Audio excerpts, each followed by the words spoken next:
студентами ушла Ленинским морям, мен бұл көп алматы волонтермын.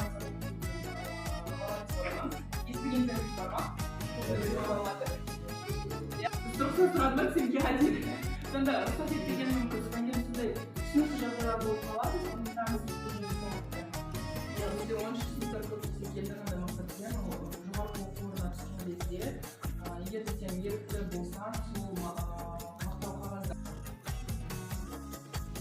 аламыз. Енді шыны керек, 25 сағындай ғана бағады. Оқушылардың барлығы жауап шықты. Негізі видеосын инстаграмға Хорошо, молодец.